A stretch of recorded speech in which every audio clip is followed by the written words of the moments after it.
তুই নতুন পুলিশ নাকি? আমার চিনিস না? চিনি, আপনি জুম্মন সাহেব। ওই তুই আমার নাম যাই ন, তোর কত বড় সাহস তুই আমার ঠেকাইলি? স্যারের অর্ডার আছে। ওই বাংলাদেশে কোনো মন্ত্রীর বাড়ি ঢুকতে আমার কোনো পারমিশন লাগে না। সর শালা। মিয়া ভাই, মিয়া ভাই, মিয়া ভাই, বসেন, স্যার এখনই বেরোচ্ছেন। জুম্মন, তুই? আপনার গেটে দেখি ঢুকতে পারমিশন চায়। হ্যাঁ, পারমিশন নেই ঢুকবে। মানে খুব সহজ।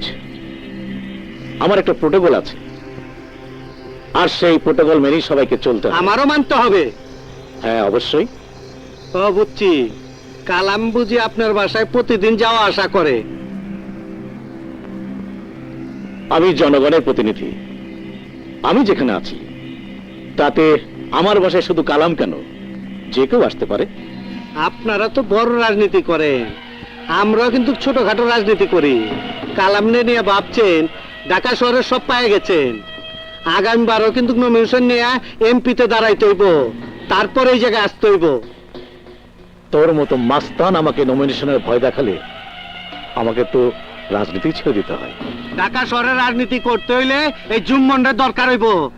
আপনি কিন্তু ভালো কাজ করতেছেন না, কথাটা মনে রাখেন। তুই আসলে একটা পাগল। সে পাওয়ারে আছে, সে মন্ত্রী। হায়দ ভাই, আমি কিন্তু আপনার কথায় তার জন্য ভোট কার্ড চালাম, মার্ডার কেস উপর চালাম, আর সে এখন আমারে কয় তার বাড়িতে ঢুকতে আমার পারমিশন লাগবো। জুম্মন,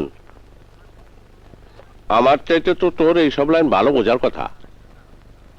কালাম তার একটা কাজ করে দিছে, কালামের শক্তি হয়েছে, সেই শক্তির এসে হাতে নিছে।